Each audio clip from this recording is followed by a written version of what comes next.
ಲಕ್ಕುಂಡಿಯಲ್ಲಿ ನಿಧಿ ಪತ್ತೆ ಆದ ನಂತರ ಈಗ ಮತ್ತಷ್ಟು ಕೆಲವೊಂದಿಷ್ಟು ಏನು ಹವಳ ಮುತ್ತುಗಳು, ರತ್ನಗಳು, ಚಿನ್ನದ ನಾಣ್ಯಗಳು ಈ ರೀತಿಯಾಗಿ ಕೆಲವೊಂದಿಷ್ಟು ವಸ್ತುಗಳು ಕೂಡ ಏನು ಇಲ್ಲಿನ ಹವ್ಯಾಸಿ ಉತ್ಖನನ ಮಾಡ್ತಕ್ಕಂಥ ಏನು ಬಸಪ್ಪ ಬಡಿಗೇರ್ ಅವ್ರಿಗೆ ಸಿಕ್ಕಿರುವಂಥದ್ದು. ಹೀಗಾಗಿ ಅವ್ರು ನಮ್ಮ ಜೊತೆಗಿದ್ದಾರೆ, ಅವ್ರನ್ನೂ ಕೂಡ ನಾನು ಮಾತಾಡ್ತಾ ಹೋಗ್ತೀನಿ. ಸರ್, ನೀವು ಯಾವಾಗಿಂದ ಈ ಥರ ಉತ್ಖನನ ಮಾಡ್ತಾ ಇದ್ದೀರಿ? ಎಷ್ಟು ನಿಮಗೆ ಈ ರೀತಿಯಾದಂಥ ಈ ಐತಿಹಾಸಿಕ ವಸ್ತುಗಳು ನಿಮ್ಗೆ ಸಿಕ್ಕಿರುವಂಥದ್ದು ಯಾವ್ಯಾವ ಸಿಕ್ಕಿದಾವೆ ಸರ್? ಹವಳ, ಬಿಳೆ ಹವಳ, ಹಸಿರು ಹವಳ, ಹಾಲುಮಣಿ, ಹಸಿರು ಮಣಿ, ನೀಲಮಣಿ, ಆಮ್ಯಾಗ ಸ್ಫಟಿಕ, ಆನೆ ದುಡ್ಡು, ತೂತಿನ ಬಿಲ್ಲಿ ಇವೆಲ್ಲ ಸಂಗ್ರಹ ಮಾಡಿ ನಾನು ಎಚ್ ಕೆ ಪಾಟೀಲ್ ಸಾಹೇಬ್ರಿಗೆ ಅವ್ರಿಗೆ ಗೊತ್ತಾಗಿಂದ ನಾನು ಸರ್ಕಾರಕ್ಕೆ ಕೊಡ್ಬೇಕು ಅನ್ನುವಂಥ ಆಸೆ ಹುಡ್ತೀವಿ. ನಾವು ಅಂತ್ಯಕ್ಕೆ ಇಟ್ಕೊಂಡ್ರೆ ಏನಾಗೋದಿಲ್ಲ ಅನ್ನೋದು ಗೊತ್ತಾಯ್ತು. ಆಮ್ಯಾಗ ಅವರು ಮನಸ್ಸು ಮಾಡಿ ಸಿದ್ದು ಪಾಟೀಲ್ರು ನಮ್ಮ ಓಣಿ ಮೆಂಬರ್ ಎಲ್ಲರೂ ಹೇಳಿ ಕೊಡಿಸಿದ್ರು. ಅವನ್ನ ನನ್ನ ಮಗ ಒಂದು ಕೆಲಸ ಕೊಟ್ಟಾರ, ಕೆಲಸ ಕೊಡ್ರಿ ಅಂತ ಕೇಳಿದೆ, ಕೆಲಸ ಕೊಟ್ಟಾರ. ಏನು ರೀ ಕೆಲಸ ಹೊಂಟಾನ ಡಿ ಸಿ ಆಫೀಸ್ನಾಗ ಸಮಾಜ ಕಲ್ಯಾಣ ಇಲಾಖೆದಾಗ ಹೊಂಟಾನ ನನ್ನ ಮಗ. ಏನು ರೀ ನಾವು ಅಷ್ಟು ನಮ್ಮ ಎಲ್ಲರೂ ನನಗೆ ಭಾಳ ಖುಷಿ ಹೆಮ್ಮೆ ಅನ್ನಿಸ್ತೀವಿ. ಇದು 40-45 ವರ್ಷದಿಂದ ಒಂದು ಸಾಧನೆ ಮಾಡೀನಿ ನಾನು. ಅದು ಒಂದೇ ಹುಡುಕೋದು, ಮತ್ತೇನಿಲ್ಲ. ಹೊಲಕ್ಕೆ ಹೋದ್ನಿ ಅಂದ್ರೆ ಹಂಗೆ ಬರೋಗನೇ ಇಲ್ಲ. ಯಾವುದಾದ್ರೂ ಒಂದು ಮನೆ ಹುಡುಕೊಂಡೇ ಬರ್ತೀನಿ. ಈಗ ನನಗೆ ಕಣ್ಣಂದ್ರೂ ಸ್ವಲ್ಪ ಬಲಗಂಡು ಕಾಣಾಗಿಲ್ಲ ಅಂದ್ರೂ ದೃಷ್ಟಿ ಚಲೋ ಐತಿ. ಯಾವುದಾದ್ರೂ ಒಂದು ಒಟ್ಟು ಒಂದು ತಾಮ್ರದರ ಆಗಲಿ, ಒಂದು ಬೆಳ್ಳಿದರ ಆಗಲಿ, ಯಾವ್ದಾರು ಒಂದು ಹಳೆ ಕಾಲದ ನಾಣ್ಯ ಹುಡ್ಕೊಂಡ ಮನೆಗೆ ಬರ್ತೀನಿ. ಇಲ್ಲ ಕಡಿಕೆ ಏನೂ ಸಿಗಲಿಲ್ಲ ಅಂದ್ರೆ ಒಂದು ಸ್ಟೋನ್ ಹಳ್ಳ ಸಿಗ್ತೈತಿ, ಹಳ್ಳಾರ ತೊಗೊಂಡು ಮನೆಗೆ ಬರ್ತೀನಿ. ಅಂದ್ರೆ ಚಿನ್ನ ಎಷ್ಟು ಹುಡುಕಿದ್ರಿ ಚಿನ್ನ ಇದುವರೆಗೂ? ನನಗೆ ವಯಸ್ಸು 70. ಚಿನ್ನ ಒಂದು ಬಂಗಾರ ನಾಣ್ಯ ಅಷ್ಟೇ ಹಾಂ. ಈ ಸಿ ಕ್ಯಾಮ್ರಾ ಮಾಡಿ ಡಾಬಂಬರ್ ಮಾಡಿಂದ ಬಂದಾಗಿ ಗೊತ್ತಿಲ್ಲ ಅಂದ್ರೆ ಒಟ್ಟು ಹುಡುಕ್ತಿದ್ದೆ. ಇನ್ನೂ ಅದ್ರದ್ದು ಹುಡುಕ್ಬೇಕು, ನಾನು ಅದರಿಂದ ಎತ್ತರಕ್ಕೆ ಬೆಳಿಬೇಕು ಅನ್ನೋವಂಥದ್ದು ಒಂದು ಆಸೆ ಭಾಳ ಇಟ್ಕೊಂಡಿದ್ದೆ. ಒಂದು ಹೊಲ ಅದ, ಒಂದೇ ಹೊಲ ರೀ ಅದು. ಅಲ್ಲಿ ಏನು ಯುದ್ಧ ಆಗಿರ್ಬೋದು ಅಂತ ನನ್ನ ವಿಚಾರ. ಹಂಗೆ ಹಿಂದಿನ ಕಾಲದಾಗ ಅದ ಹೊಲದಾಗನ ಮಣಿ ಗಿಣಿ ಎಲ್ಲ ಸಿಗ್ತಾವೆ. ಕೈಯಾಗ ಹಾಕ್ಕೊಳ್ಳುವಂಥ ಮಣಿ, ಉಂಗುರ, ಹವಳ, ಕಾಲುಂಗುರದಂಥವು ಮಣಿ. ಏನು ಹೋಗ್ರಿ ಅವನು ಎಷ್ಟು ಹೇಳ್ಬೇಕು ಅವನು.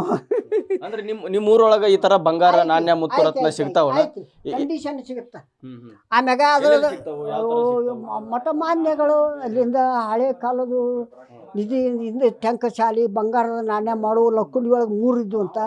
ಏನ್ರಿ ಆ ಮ್ಯೂಸಿಯಂ ಮಾಡ್ಯಾರಲ್ಲ, ಅಲ್ಲೊಂದು ಕೋಟೆ ವೀರಭದ್ರೇಶ್ವರ ದೇವಸ್ಥಾನ ತಕ, ಅಲ್ಲಿಂದ ಇಲ್ಲಿ ಸೋಪಿನ ಮಠ ಅಂತೈತಿ ಅಲ್ಲಿ. ಆದ್ರೆ ಊಹೆ ನನಗೆ ವಿಚಾರ, ಈಗಿನ ನನಗೆ 70, ಅದು ಈ ಸುಮಾರು 4-5 ವರ್ಷ, 1000-6 ವರ್ಷದ ಹಿಂದಿನ ಮಾತಾಗ್ಯದು. ಏನು ರೀ ಬಂಗಾರ ನಾಣ್ಯನ ಒಂದು ಗುಂಜಿನಿಂದ ಹಿಡ್ಕೊಂಡು ಒಂದು ತೊಲಿ ಮಠ ಮಾಡ್ಯಾರಂತ ಅವರು. ನಮಗೆ ಸಿಕ್ಕೋದು ಗುಂಜಿ, 2 ಗುಂಜಿ, ಬಾಯಾಗೆ ಹೆಣಕ್ಕಿರ್ತಾರಲ್ಲ ಆ ಥರದ್ದು ಗುಂಜಿ ಆಟ ಸಿಗ್ತಾವೆ. ಈಗೆಲ್ಲ ಈಗ RCC ಬಿಲ್ಡಿಂಗ್ ಆಗಿಬಿಟ್ಟವು.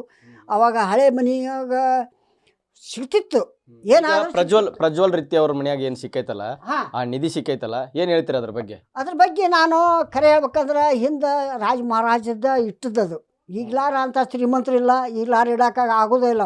ಹೊಟ್ಟೆ ತುಂಬಕಾರ ರಗಡು ಬಂಗಾರ ತೊಗೊಂಬಂದು ನೆಲದಾಗ ಹಾಕಿ ಇಡ್ಬೇಕಾದ್ರೆ ಅವ್ರಿಗೆ ಎಷ್ಟು ಶ್ರೀಮಂತರಿದ್ದಾರ ಅಂತ ವಿಚಾರ. ಏನ್ರಿ ಅವರು ಒಟ್ಟು ಹೌದು, ಹಳೇದಾದ, ಹಳೆ ಕಾಲದ ಅದು, ಈಗಿಂದೇನಲ್ಲ ಅದು. ಇಲ್ಲ ಅವ್ರ ಹಿಂದೆ ತಾತ ಮುತ್ತಾತಂದಿನೂ ಅಲ್ಲದು. ಅದು ಯಾರ್ದೋ ಜಾಗ, ಯಾರ್ದೋ ದೇವಸ್ಥಾನದಾಗ ಮಾತ್ರ ಅದನ್ನು ಮುಚ್ಚಿಟ್ಟಾರ. ಮುಚ್ಚಿಟ್ಟಿದ್ದೇನು ಕರೆಯವು, ಅದು ಇವ್ರದ್ದೇನಲ್ಲ. ಹೌದು, ಭೂಮಿ ಒಳಗೇನ ಇರಲಿ, ಅದು ಸರ್ಕಾರಕ್ಕೆ ಒಪ್ಪಿಸುವಂಥ ಮಾತ. ಭೂಮಿ ಮ್ಯಾಚ್ ಸಿಕ್ಕರೆ ಅದು ನಮ್ಮ ಸ್ವಂತಕ್ಕೆ ಆಗ್ಬೋದು. ₹1 ಬಿದ್ದಿರ್ತೈತಿ, ತೊಗೊಂಡಂದ್ರೆ ಯಾರೂ ಕೇಳಾಗಿಲ್ಲ. ಅದೇ ಭೂಮಿಯಾಗಿತ್ತಂದ್ರೆ ಗೌರ್ಮೆಂಟ್ ಸ್ವತ್ತು ಅಂತಾರ. ಏನು ಅಂದ್ರೆ ಈಗ ನೀವು ಒಬ್ಬರ ಇಲ್ಲಿ ಈ ತರ ಹುಡುಕಾಡ್ತಿದ್ರು ಅಥವಾ ಏನು ಬೇರೆ ಯಾರಾದ್ರೂ ಮಾಡ್ತಾ ಇದ್ರು? ಇದ್ರು ಅವರೆಲ್ಲ, ಈಗ ಕಣ್ಣು ಕಾಣಾಗಿಲ್ಲ, ಎಲ್ಲ ಪತ್ರಿ ಮಠ ತೋಟ ಏನಾರ ಅಂತೇಳಿ ಇದ್ರು. ಅವ್ರಿಗೆ ಎಲ್ಲ ಡಿಮ್ ಆಗ್ಯಾರೀ, ಅಡ್ಡಾಡಕ್ಕೆ ಬರ್ರಿ ನಮ್ಮ ಪತ್ರಿ ಮಠದ ಮಲ್ಲಯ್ಯರ ತಂದೆ ಅಂತೇಳಿ. ಅವರಿಂದನೇ ನಾನು ಪರಿವರ್ತನೆ ಕಂಡೆ. ಏನು ಇದು ಸಾಮಾನು ಅಂದ್ರೆ, ಇದು ಸ್ಫಟಿಕ, ಇದು ಹವಳ, ಇದು ಮುತ್ತು, ಇದು ವಜ್ರದ ತುಂಡು, ಅಲ್ಲಿಂದ ಇದು ಸಾಲಿಗ್ರಾಮ ಇಲ್ಲ. ಅಲ್ಲ ಈಗ ಈ ತರದ್ದೆಲ್ಲ ಹವಳ ಮುತ್ತು ಸ್ವಲ್ಪ ಬೆಲೆ ಬಾಳುವಂತ ಇರುತ್ತೆ. ಚಿನ್ನ ಅದೆಲ್ಲ ಈಗ ಸದ್ಯಕ್ಕೆ ಚಿನ್ನ ₹1,40,000 ಬೆಲೆ ಐತಿ. ಮತ್ತೆ ಈ ತರದ್ದೆಲ್ಲ ನೀವು ಇಟ್ಕೋಬಹುದಾಗಿತ್ತಲ್ಲ, ಯಾಕೆ ಸರ್ಕಾರ ಕೊಡ್ತಾ ಇದ್ರಿ? ಏನು ಅನ್ಸುತ್ತೆ? ಹಂತಕ್ಕೆ ಇಟ್ಕೊಂಡ್ರೆ ಯಾರು ಬೆಲೆ ಬಾಳಾಗಿಲ್ಲ, ಮಾರಕ್ಕೆ ತೊಳಕ್ಕೆ ಹಿಂದೆ ಮುಂದೆ ನೋಡ್ತಾರ. ಆ ಒಂದು ಉದ್ದೇಶದಿಂದ ಅದನ್ನು ಸರ್ಕಾರಕ್ಕೆ ಒಪ್ಪಿಸ್ಬೇಕನ್ನೋದು ನಂದು ಆಸೆನ ಭಾಳ ದಿನದಿಂದ ಇತ್ತು. ಹಿಂದೆ ಮ್ಯೂಸಿಯಂ ಕೊಡೋಕೆ ಹೋದೆ, ಅವ್ರು ತೊಗೊಳ್ದಿಲ್ಲ ಅಂದರು. ಲಕ್ಕುಂಡ್ಯಾಗ ಒಬ್ಬರು ಬಡಿಗೇರ್ ಅಂತೇಳಿ ಧಾರವಾಡಕ್ಕಿದ್ರು. ಅವರು ಬಡಿಗೇರ್ ಸುಪ್ರೂಜರ್. ಏನು ರೀ ಅವರು ವಿಚಾರ ಮಾಡ್ತೀನಿ, ನನ್ನ ಮಗ ಒಂದು ಕೆಲಸ ಕೊಡ್ರಿ, ಇವ್ನು ತೋಡ್ರಿ ನಾನು. ಈಗ ಕೊಟ್ಟಾರ ಕೆಲಸ. ಹಾಂ ಕೆಲಸ ಕೊಟ್ಟಾರ. ನನ್ನ ಮಗ ಡಿ ಸಿ ಆಫೀಸ್ನಾಗ ಹೋಗ್ತಾನೆ. ಎಸ್ ಕೆ ಪಾಟೀಲ್ ಸಾಹೇಬ್ರು ಕೊಟ್ಟಾರ. ಎಸ್, ಇದು ಏನು ಬಸಪ್ಪ ಬಡಿಗೇರ್ ಅವರ ಮಾತಾಗಿರುವಂಥದ್ದು. ಅಂದರೆ ಹವ್ಯಾಸ ರೀತಿಯೊಳಗೆ ಸಾಕಷ್ಟು ವರ್ಷಗಳಿಂದ ನಾನು ಇದನ್ನು ಅಂದರೆ ಉತ್ಖನನ ಮಾಡ್ಕೊಳ್ತಾ ಬರ್ತಾ ಇದ್ದೇನೆ. ಸಾಕಷ್ಟು ಹವಳ ಮುತ್ತಗಳು, ರತ್ನಗಳು, ಒಂದು ಚಿನ್ನದ ನಾಣ್ಯ ಈ ರೀತಿಯಾಗಿ ಸಿಕ್ಕಿದ್ವು. ಅದನ್ನು ಸರ್ಕಾರಕ್ಕೆ ವಾಪಸ್ ಕೊಟ್ಟಿದ್ದೆ. ಒಂದು ಬೇಡಿಕೆ ಅಂದರೆ ನನ್ನ ಮಗನಿಗೆ ಕೆಲಸ ಕೊಡಬೇಕು ಅನ್ನೋದಿತ್ತು. ಅದು ಅದನ್ನು ಕೂಡ ಈಗಾಗಲೇ ಸರ್ಕಾರವರು ಜಿಲ್ಲಾಡಳಿತ ಈಡೇರಿಸಿದೆ ಅನ್ನುವಂಥ ಸಂತೃಪ್ತಿಯನ್ನು ಅವರು ವ್ಯಕ್ತಪಡಿಸ್ತಾ ಇದ್ದಾರೆ. Suresh Kadlimitti, News First, Gadag.